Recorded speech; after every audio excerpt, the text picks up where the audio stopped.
Bienvenue, chers amis, très heureux de venir vous retrouver pour vous partager une réflexion de la parole de Dieu. Et aujourd'hui, nous allons nous pencher sur le texte de l'évangile de Luc au chapitre 18, des versets 1 à 8. C'est l'histoire de la veuve et du juge. Je lis ce passage et nous partagerons ensuite. Jésus leur adressa une parabole pour montrer qu'il faut toujours prier et ne point se relâcher. Il dit, il y avait dans une ville un juge qui ne craignait point Dieu et qui n'avait d'égard pour personne. Il y avait aussi dans cette ville une veuve qui venait lui dire « Fais-moi justice de ma partie adverse ». Pendant longtemps, il refusa. Mais ensuite, il dit en lui-même « Quoique je ne craigne point Dieu et que je n'ai d'égard pour personne, néanmoins,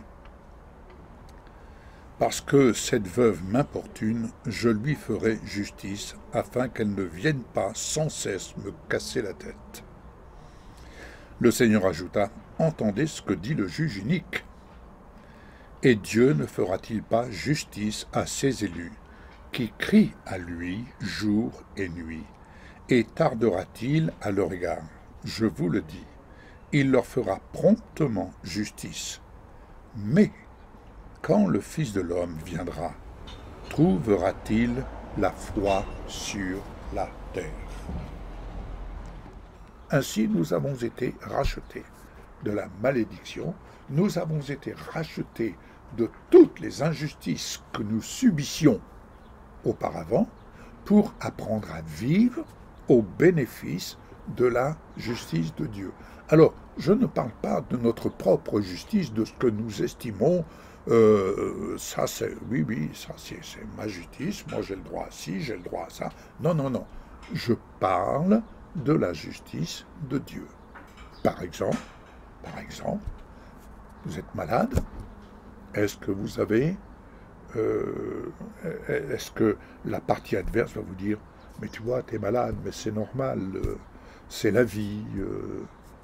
Non, la maladie n'est pas normale. Et dans les meurtrissures de Jésus, nous avons été guéris. C'est pas peut-être qu'il va nous guérir, nous avons été guéris. Je prendrai cet exemple que vous avez certainement entendu maintes fois. Cette femme qui avait cette perte de sang pendant 12 ans, elle a cherché à obtenir justice. Elle avait dépensé tout son argent pour obtenir justice, en ce sens qu'elle cherchait à être guérie de son mal. Mais voici, la foi est venue. Elle s'est dit, si seulement je puis toucher le vêtement de Jésus, je serai guéri. Elle n'a pas dit peut-être que je serai guéri. Elle a cherché à obtenir inlassablement justice de la partie adverse. Parce que cette maladie l'épuisait. Cette perte de sang épuisait son corps. Épuisait cette femme. Sa vie était devenue, on va dire, un enfer sur la terre. Et quand elle est parvenue à toucher le vêtement de Jésus, le bord du vêtement, la puissance de Dieu, justice de Dieu lui a été témoignée. Elle était guérie de son mal. Donc vous voyez, la prière, c'est visionner la parole de la justice, cette parole à laquelle nous avons un libre accès. Cette parole, c'est la parole de connexion.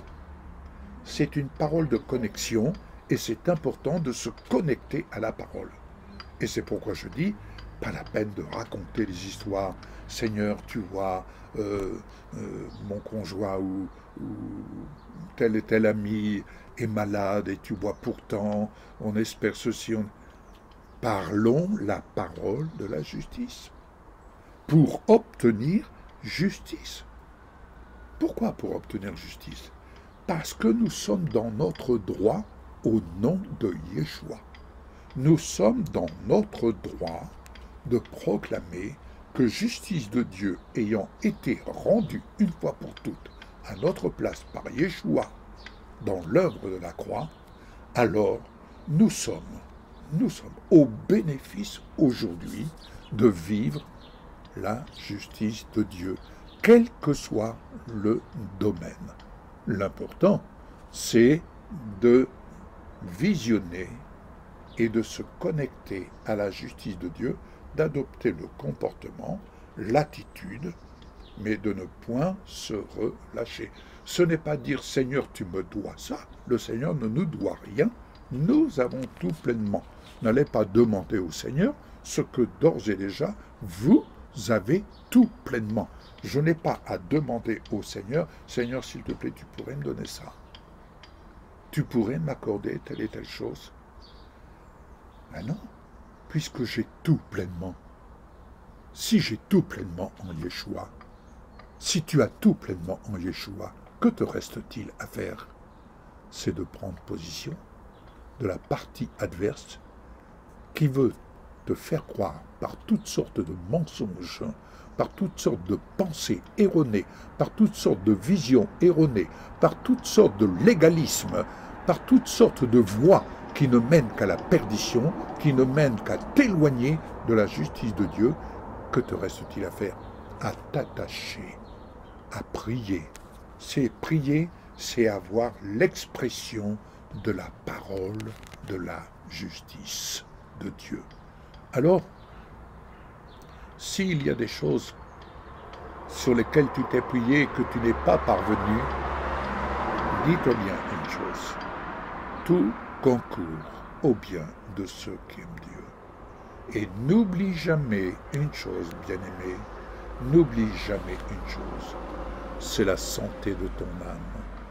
Je reviendrai inlassablement sur ce domaine, la santé de ton âme, car comme l'apôtre Jean l'a si bien écrit, je souhaite que tu prospères à tous égards. C'est ma prière pour toi. Je souhaite. Je suis d'accord avec toi pour dire, oui, nous avons droit à prospérer à tous égards et d'être en bonne santé, malgré la partie adverse qui veut nous faire croire le contraire. Et pour ce faire, comme prospère l'état de ton âme. Alors, la première chose à prendre soin, c'est l'état de ton âme. Car l'état de ton âme dépend le déroulement de ce vers quoi nous avons accès pour dire « Merci Seigneur, je fais monter vers toi des actions de grâce, car tu m'as légué un héritage auquel j'ai un libre accès et auquel tu as un libre accès. » Alors, quelle que soit la nature de ton besoin en ce jour, tu fais face à la partie adverse, je t'exhorte, va te connecter à la parole, va te connecter à la justice, va te connecter à la parole de la justice qui concerne ta situation, qui concerne ton besoin. Parle, que ta bouche exprime ce que tu crois dans ton cœur, pas ici, dans ton cœur. Dans ton cœur, car cette parole de justice doit trouver le chemin de ton cœur. Et la foi étant une ferme assurance, elle devient alors une démonstration de ce qui est invisible humainement pour devenir visible et qu'il te soit partagé.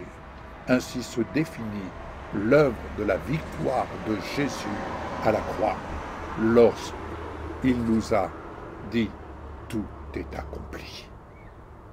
Que le Seigneur te bénisse,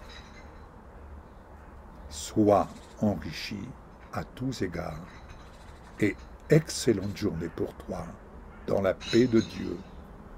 Excellente journée, et que ta foi soit ainsi vivante. À bientôt, bien-aimés. Soyez assurés de mes prières pour vous. Et soyez assurés que le Seigneur est avec nous aujourd'hui, comme il est avec nous À très bientôt. Au revoir.